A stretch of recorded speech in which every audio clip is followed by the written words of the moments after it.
Você já se perguntou como é ser servidor público concursado na área da engenharia e atuar nos principais órgãos do Brasil? Essa é uma pergunta muito importante para você, concurseiro, pois ela vai direcioná-lo para o concurso e para o órgão que melhor atende às suas necessidades. Hoje nós vamos aprender como é trabalhar na Secretaria de Estado de Produção Rural do Amazonas.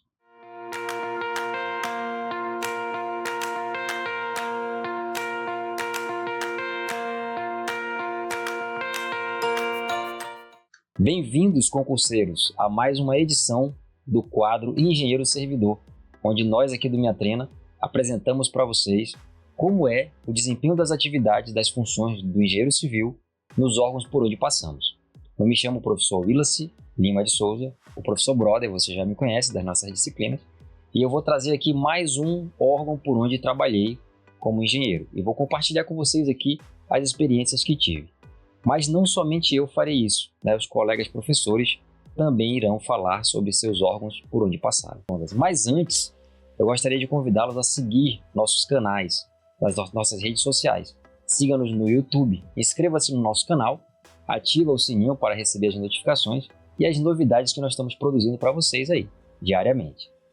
A outra rede social que vocês podem nos seguir é o Instagram, @minhatrena, onde nós compartilhamos lá experiências, questões, comentários, tudo para você ficar por dentro das principais informações referentes aos concursos públicos no Brasil. Você se lembra que nós já estivemos aqui abrindo esse quadro? Na ocasião, nós estávamos falando do primeiro concurso onde nós atuamos. No caso, era a Petrobras. Se você quer saber mais informações, por acaso você não assistiu o primeiro episódio do nosso quadro, aqui no card vai ficar as informações para que você possa ter acesso a esse episódio. Tá legal?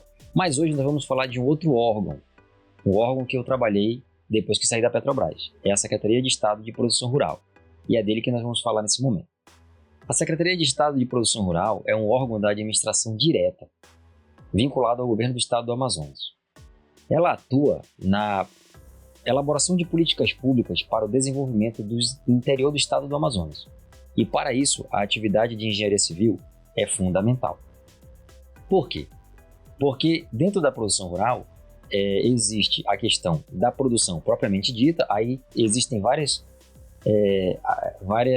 áreas da engenharia. Por exemplo, nós tínhamos engenheiros agrônomos, engenheiros florestais, engenheiros civis, engenheiros mecânicos e assim sucessivamente.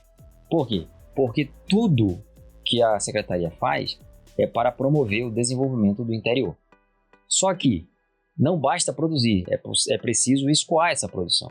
Então nós também trabalhávamos com obras de infraestrutura, ainda que de menor monta, para poder fazer o escoamento dessa produção rural. Para que vocês tenham uma ideia, nós trabalhávamos com a parte de edificações, para a construção de agroindústrias, e também com a parte de escoamento da produção. Então a gente trabalhava também com a parte de estradas, rodovias interestaduais. Então vamos ao que interessa, né? Por que motivação eu saí da Petrobras? Eu estava numa fase da minha vida que eu queria, como falei no primeiro episódio, né, buscava qualidade de vida. E eu queria conhecer outros órgãos, às vezes isso passa pela nossa cabeça. E eu também queria atuar de forma mais contundente dentro da engenharia no meu estado. Dessa forma, eu comecei a me inscrever nos concursos que iam pintando, né? E o primeiro concurso que apareceu foi o concurso da Secretaria de Produção Rural. Eu já estava na Petrobras fazia 4 anos e 4 meses. E já estava ali com vontade de expandir os horizontes. Então saiu a inscrição, eu me inscrevi para o concurso da CEPRO. E como eu trabalhava já na Petrobras, o trabalho na Petrobras era um pouco intenso, eu tive um pouco de dificuldade para encontrar tempo para estudar. Né? Que nem eu falei no primeiro episódio, né? O tempo sempre é o maior problema para quem quer ser aprovado num concurso público. Mas se a gente quer de verdade, a gente dá um jeito. Então eu comecei a estudar nas horas que eu não tinha hora vaga, né? Eu tinha que criar minhas horas vagas. Então comecei a dormir um pouco mais tarde, fazer alguns sacrifícios para poder me preparar para essa prova. Esse concurso aconteceu em 2012, na verdade em 2011. Nós fomos nomeados e empossados em 2012. Eu já fiz vários concursos na área da engenharia civil. E posso afirmar para vocês que de todos os que eu fiz, o mais, vamos dizer assim, difícil, complexo do ponto de vista dos assuntos de engenharia foi o concurso da CEPROV. Para vocês terem uma ideia, na prova caiu questões de momento torsor, que geralmente num concurso de engenharia civil não cai. Caiu questões de pontes e grandes estruturas, questões de estruturas assim das mais complexas. E aquilo me chamou a atenção, porque eu pensei, será que a gente vai atuar de forma contundente com essas grandes estruturas ou é só alguma coisa para dificultar a prova? O importante aqui é que você tem que estar preparado para todo tipo de assunto, ainda que esse assunto não seja um assunto muito normal, muito corriqueiro nas provas de concurso. E aí a gente foi para fazer a prova, né, no dia, preparação no dia anterior da prova. Como eu já expliquei para vocês em outro momento, né, eu costumo não fazer nada nas vésperas da prova. Não fazer nada no sentido assim de ficar com aquela pressão de estudar, ter que ficar revendo o material. Então assim, tentei ficar relaxado e fui para o dia da prova como de praxe. Concentração, bebo muita água, sempre concentrado ali no que eu vou fazer, lendo as questões com atenção. E quando a gente tem essa preparação, as coisas fluem mais rápido. Como vocês já conhecem a minha história, né? Sabem que antes da prova eu costumo fazer uma oração. Isso ajuda muito, porque isso também contribui para o meu estado de espírito no momento que eu vou fazer a prova. Porque eu fico muito mais tranquilo do que se não tivesse feito nada. Interessante também é que a prova ela durou uma manhã, né? Não foi o dia todo, foi uma prova de uma manhã, com questões objetivas. Não haviam questões discursivas nessa prova. E o concurso foi aberto para 5 vagas. Se inscreveram aproximadamente 200 pessoas, se não me falha a memória. Mas só foram classificadas 3. O dia da posse é sempre um dia de muita festa. Eu tive que fazer todo um trâmite para pedir demissão da Petrobras e assumir a secretaria. Foi em abril de 2012, quando eu fui empossado, e comecei a desenvolver minhas atividades. E o que eu fazia na CEPROV? Então a gente fazia projetos básicos de agroindústrias. Uma coisa muito interessante é que eu nunca tinha feito projetos dessa natureza. E aí o desafio era um pouco maior, porque quando nós atuamos na engenharia urbana, vamos dizer assim, as coisas já são bem consolidadas. Então você tem ali um prédio, você tem uma estrutura, um viaduto, uma ponte ou alguma coisa desse tipo. Mas as obras rurais, elas são basicamente edificações que são voltadas para uma determinada atividade agroindustrial e infraestrutura de escoamento, que são as estradas. Só que, imaginem, um engenheiro civil elaborando um projeto de um abatedouro de bovinos. Então, houve uma necessidade muito grande da nossa parte de estudar legislações voltadas para essa questão do agro, né? Para vocês terem uma ideia, eu tive que ler muitas normas da Embrapa, muitas normas de órgãos do Ministério da Agricultura, Pecuária e Abastecimento. Por quê?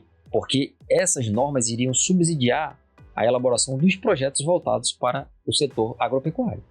Então, projetamos abatedouros de bovinos, como eu falei aqui, abatedouros de aves, nós projetamos fábricas de doce de frutas regionais, fábricas de polpas de frutas regionais, enfim. Então, uma série de projetos, vamos dizer assim, não típicos, né, da engenharia civil, voltados para essa questão da produção rural.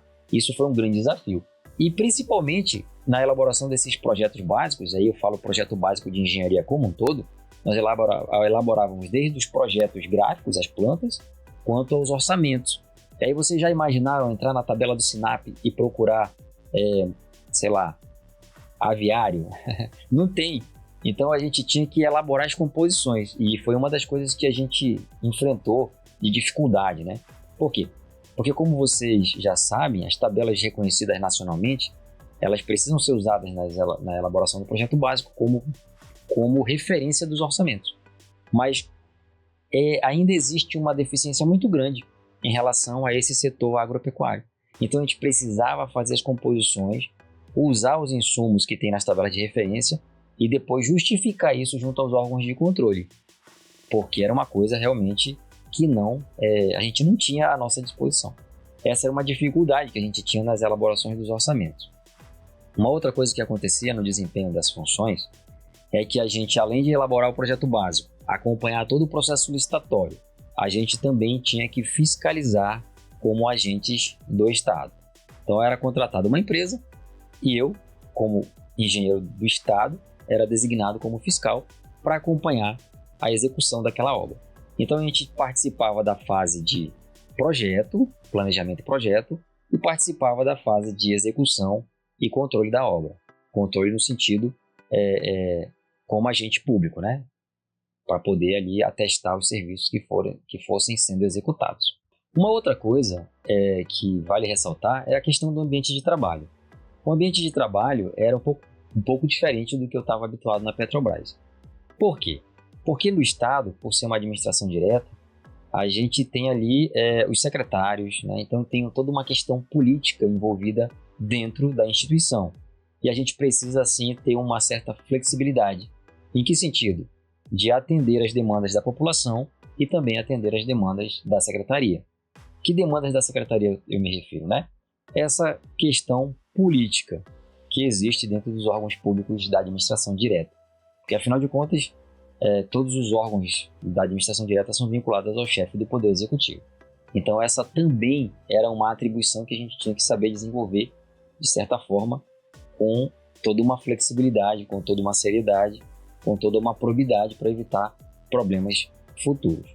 Então, eu recomendo que vocês desenvolvam também esse lado, vamos dizer assim, mais da engenharia legal, porque vocês vão precisar para atuar em determinados órgãos da administração direta. E aí conhecer esse arcabouço do direito administrativo vai facilitar bastante o desempenho das funções. Bom, e para finalizar, eu queria falar dos benefícios de trabalhar na Secretaria de Produção Rural. Diferentemente da Petrobras, que era uma sociedade de economia mista, eu era CLT, né, na Petrobras. Mas agora na CEPRO, eu era o que o pessoal chama de estatutário. Eu era regido pelo Estatuto dos Servidores Públicos Civis do Estado do Amazonas. Claro que tudo tem prós e contra na nossa vida, né? E quais eram os prós, né? A gente tem, na verdade, como servidor público do Estado, alguns benefícios. Por exemplo, nós temos uma coisa chamada licença especial. O que é a licença especial? A licença especial o pessoal chama de quinquênio. Você trabalha 5 anos e a cada 5 anos de efetivo exercício, você tem o direito de folgar 3 meses, 90 dias, né? Isso está dentro da Lei 1762, que é o Estatuto dos Servidores Públicos Civis do Estado do Amazonas. Outro benefício, né? Eu não viajava tanto pelo Brasil como acontecia com a Petrobras. E para quem tem família, isso é um ponto positivo, e para mim era um ponto muito positivo. Um outro benefício é que você tem uma certa liberdade em relação à elaboração dos projetos. Enquanto que na Petrobras a gente tinha que sempre estar submetendo os projetos à sede no Rio de Janeiro, onde estávamos vinculados, aqui na administração direta o projeto é da secretaria. Então você tem uma certa autonomia para desenvolver esse projeto da melhor forma possível. A questão da remuneração, a remuneração era muito boa, podia ser melhor, né? A gente sempre quer melhorar, mas a jornada de trabalho era uma jornada de 40 horas semanais, e ali, a partir do momento que você saía da secretaria, você não tinha mais vínculo nenhum de trabalho, o que não acontecia no órgão anterior, né? Que às vezes eu ficava trabalhando mesmo estando em casa. Então essa questão de ter essa flexibilidade, esse trabalho, vamos dizer assim, um pouco mais concentrado no órgão propriamente dito, não levar trabalho para casa, né, para que fique claro, né, também foi uma coisa que me fez escolher mudar de órgão. Essas são as informações referentes à Secretaria de Produção Rural. Eu preciso dizer para vocês que eu depois saí, porque fui aprovado em outro concurso, mas isso é uma outra história, vai ficar para um outro episódio aqui do nosso Engenheiro Servidor. Mas eu gostaria de convidá-los a curtir nosso canal no YouTube, a se inscrever, a compartilhar, mande para o seu amigo, né, para algum conhecido, para o seu colega engenheiro, pergunte dele o que ele acha de trabalhar na Secretaria de Estado de Produção Rural, do seu estado, não precisa ser do Amazonas. pode ser do seu estado, tenho certeza que tem uma secretaria similar aí onde você mora. Então, se você gostou, dá o like, curte a nossa página no Instagram, siga-nos no nosso canal no YouTube e fique por dentro de tudo que o Minha Trena tem preparado para você. Aqui eu me despeço com um grande abraço do professor Broder, estamos com vocês no caminho dos concursos públicos. Um grande abraço, fiquem com Deus e até a próxima, Engenheiro Servidor.